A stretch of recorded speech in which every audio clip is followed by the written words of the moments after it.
chosen one. There comes a moment in the life of a chosen one when everything familiar begins to feel foreign. The thoughts you once entertained no longer excite you. The reactions you used to have feel immature. The environments you once tolerated now drain you. And in that moment, fear tries to whisper that something is wrong with you. But hear this clearly: nothing is wrong. God is not ending your life. He is ending the version of you that was built for survival, not destiny. This is the phase where God touches the inner structure of who you are. Not your outer routine, not your job, not even your relationships first, but your personality. The way you respond, the way you process pain, the way you speak when you're triggered, the way you explain yourself to people who were never assigned to understand you. God begins to shut those things down because they were necessary for where you came from, but they are dangerous for where you are going. You may notice you don't argue like you used to. Not because you're weak, but because you see further now. You don't feel the need to prove yourself. You don't feel the urge to chase validation. Silence starts to feel powerful instead of awkward. And this confuses the people who knew the old you. They say you've changed, but what they really mean is you've stopped reacting in ways they could control. God often removes an old personality before he releases new authority. Because authority cannot live in a reactive vessel. Leadership cannot function through wounded behavior. Destiny cannot be trusted to a version of you that still bleeds every time it's touched. So God steps in gently, but firmly, and begins to dismantle patterns that once protected you but now limit you. This is why it feels like an internal death. The old humor fades. The old coping mechanisms lose their effect. The old hunger for attention disappears. And suddenly, you're left alone with yourself in ways you've never been before. This is not isolation as punishment. This is isolation as preparation. God is introducing you to the real you without noise, without masks, without survival instincts running the show. You may feel emotionally quieter, less dramatic highs, less catastrophic lows. And part of you wonders where the intensity went. But what you're experiencing is regulation. God is stabilizing your inner world so external chaos no longer dictates your peace. You're not becoming numb. You're becoming anchored. There is grief in this season, and it's important to acknowledge it. You are grieving who you were.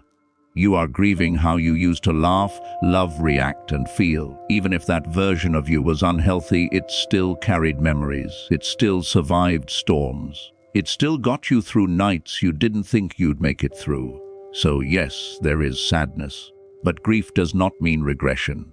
It means transition. God never kills without resurrecting. But resurrection always requires a tomb. Something must end for something greater to begin. The reason this feels so intense is because personality is deeply tied to identity. When God touches identity, the entire system responds. Your nervous system, your emotions, your thoughts, they all feel the shift.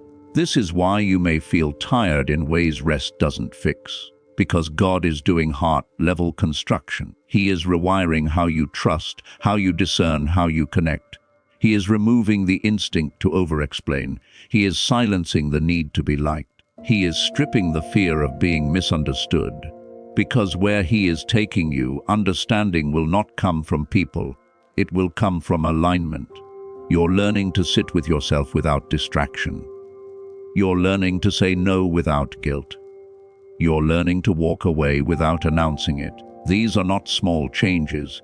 These are signs of maturity in the spirit, and maturity often looks boring to people who thrive on chaos. The old personality was built in response to pain. The new one is built in response to purpose. The old you learned how to survive environments that didn't nurture you. The new you is being shaped to steward environments, will be influenced by you. And those two versions cannot coexist. This is also why some relationships feel strained. Not because you became arrogant, but because you stopped shrinking. Your silence now exposes noise. Your boundaries now expose manipulation. Your calm now exposes insecurity. And not everyone will celebrate the version of you that no longer needs their approval. God is teaching you restraint. Not everything needs a response. Not everyone deserves access. Not every battle is yours to fight. This is a higher level of wisdom, and it only comes when God knows you're ready to carry weight without becoming bitter. If you feel like you're shedding layers, you are. If you feel like your old motivations don't move you anymore, that's intentional. God is purifying your desires. He is removing hunger for things that would distract you later. He is refining your appetite so you crave alignment over applause. There may be moments when you miss the old fire, the old intensity, the old edge. But what God is giving you now is deeper than fire. He's giving you steadiness, discernment, authority that doesn't need volume, power that doesn't announce itself. This season may feel lonely because fewer people recognize you, but heaven recognizes you more clearly than ever. God is not confused about who you're becoming. He is intentional. Every silence, every emotional shift, every internal discomfort is part of the process. You are not losing yourself. You are meeting yourself for the first time, without trauma leading, without fear deciding, without wounds negotiating your worth. Let the old personality rest. Thank it for surviving, but don't resurrect it out of nostalgia. God is doing something precise, something holy, something irreversible. Chosen one, this is not the end of you. This is the end of who you had to be when you didn't know who you were. And what's coming next will require exactly who you're becoming now. As this transformation continues, you may notice that God doesn't rush the process. He slows you down on purpose. Things that once moved quickly now feel delayed. Decisions take longer. Words don't come as fast. Reactions pause where they once erupted. This is not stagnation. This is God teaching you discernment over impulse. The old personality thrived on speed because speed helped you survive. The new version of you moves with intention because intention sustains destiny. You are learning that not everything deserves your energy. Not every emotion deserves expression. Not every thought deserves agreement. This inner filtering system is new, and at first it feels uncomfortable because you were used to being expressive, reactive, or overly accommodating. But God is teaching you mastery, and mastery always feels restrictive before it feels powerful. This is why your circle is shrinking. Conversations feel shallow. Repetition irritates you. Drama exhausts you. You are no longer entertained by what once distracted you. This isn't pride. This is elevation. God is recalibrating your frequency, and lower-level noise simply can't stay comfortable around higher-level clarity. You may also notice that God is healing you in layers, not all at once. He allows certain triggers to surface just enough to expose what still needs surrender, not to shame you, but to free you. You respond differently now. You catch yourself before spiraling. You choose peace faster. And while it may not feel dramatic, this is profound growth. There will be moments when you feel misunderstood, even by those closest to you. They may say you've become distant, cold, or detached. What they don't realize is that you've become discerning. You've stopped bleeding on people who never learned how to handle your vulnerability. You've stopped explaining your boundaries to those who benefit from crossing them. God is teaching you that your presence is valuable, and access to you should be earned, not assumed. The old personality gave too much too soon to too many. The new you understands stewardship. You don't pour where there is no honor. You don't invest where there is no growth. This season also exposes how much of your old identity was shaped by trauma. The hyper-awareness, the people-pleasing, the overthinking, the emotional guarding. These were not personality traits, they were survival responses. And God is gently removing them because you no longer need armor in a season of authority. Authority requires openness without vulnerability misuse, strength without hardness, confidence without arrogance.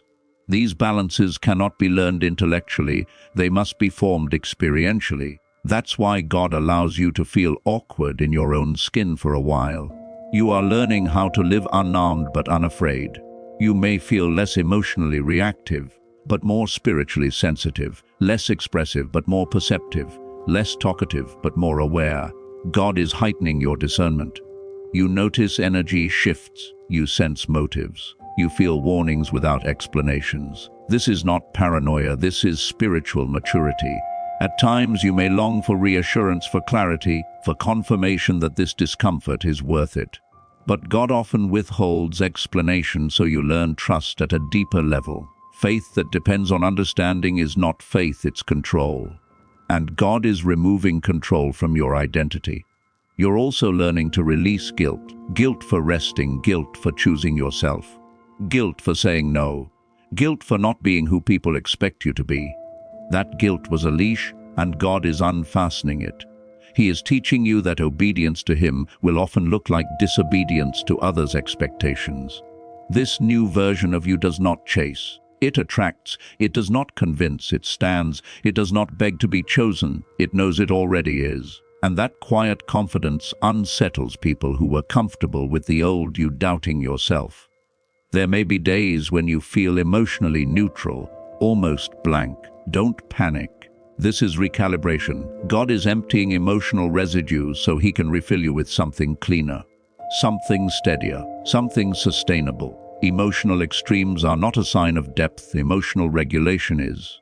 You are becoming someone who responds rather than reacts, someone who listens more than speaks, someone who observes before engaging. These traits may feel unfamiliar, but they are the markings of leadership. God is shaping you for influence, and influence requires restraint.